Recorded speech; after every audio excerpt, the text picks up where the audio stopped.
Welcome. I'm about to tell you an iconic fairy tale by the Brothers Grimm called Rumpelstiltskin. Enjoy the story and see if you can identify the lessons this story is trying to teach you.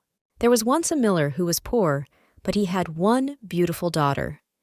It happened one day that he came to speak with the king, and, to give himself consequence, he told him that he had a daughter who could spin gold out of straw. The king said to the miller, "That is an art that pleases me well. If thy daughter is as clever as you say, bring her to my castle tomorrow, that I may put her to the proof." When the girl was brought to him, he led her into a room that was quite full of straw, and gave her a wheel and spindle, and said, "Now set to work, and if by the early morning thou hast not spun this straw to gold, thou shalt die." And he shut the door himself, and left her there alone.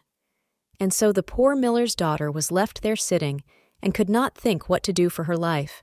She had no notion how to set to work to spin gold from straw, and her distress grew so great that she began to weep.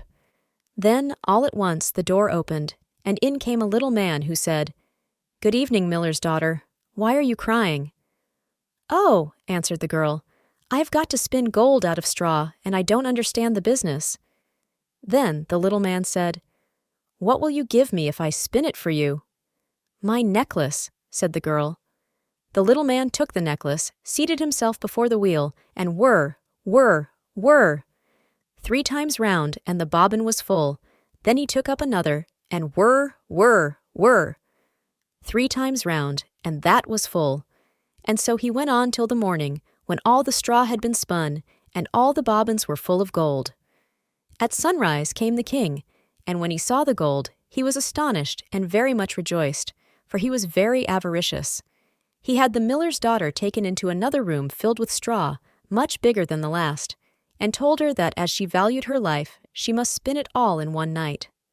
The girl did not know what to do, so she began to cry, and then the door opened, and the little man appeared and said, "What will you give me if I spin all this straw into gold?" "The ring from my finger," answered the girl. So the little man took the ring, and began again to send the wheel whirring round, and by the next morning, all the straw was spun into glistening gold. The king was rejoiced beyond measure at the sight, but as he could never have enough of gold, he had the miller's daughter taken into a still larger room full of straw, and said, "This, too, must be spun in one night, and if you accomplish it, you shall be my wife." For he thought, "Although she is but a miller's daughter, I am not likely to find anyone richer in the whole world." As soon as the girl was left alone, the little man appeared for the 3rd time and said, "What will you give me if I spin the straw for you this time?" "I have nothing left to give," answered the girl. "Then you must promise me the first child you have after you are queen," said the little man. "But who knows whether that will happen," thought the girl. But as she did not know what else to do in her necessity, she promised the little man what he desired, upon which he began to spin, until all the straw was gold. And when in the morning the king came and found all done according to his wish, he caused the wedding to be held at once, and the miller's pretty daughter became a queen. In a year's time, she brought a fine child into the world, and thought no more of the little man.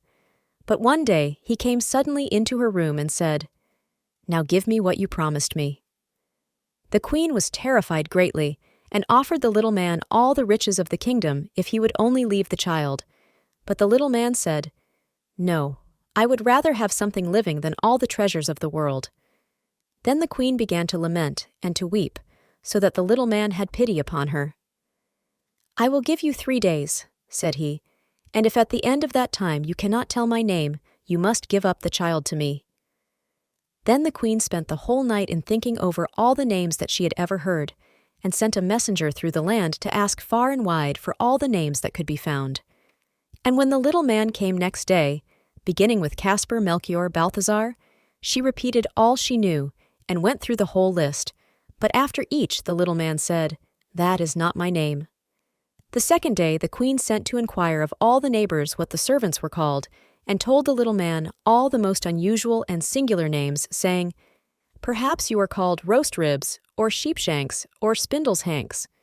But he answered nothing but, "That is not my name."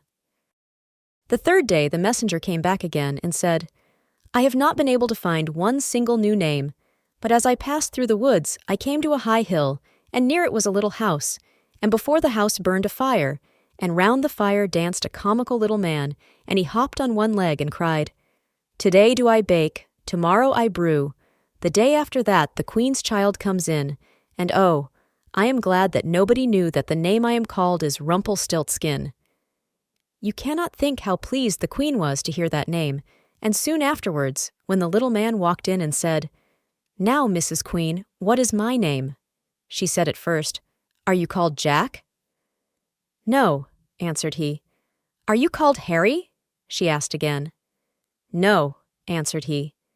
And then she said, "Then perhaps your name is Rumpelstiltskin?" "The devil told you that! The devil told you that!"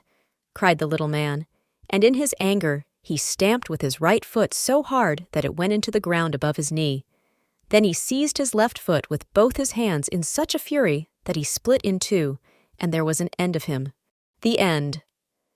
The morale of this story is that one should not let oneself be consumed by greed, lying, or boasting, as these are all vices and can get you into trouble.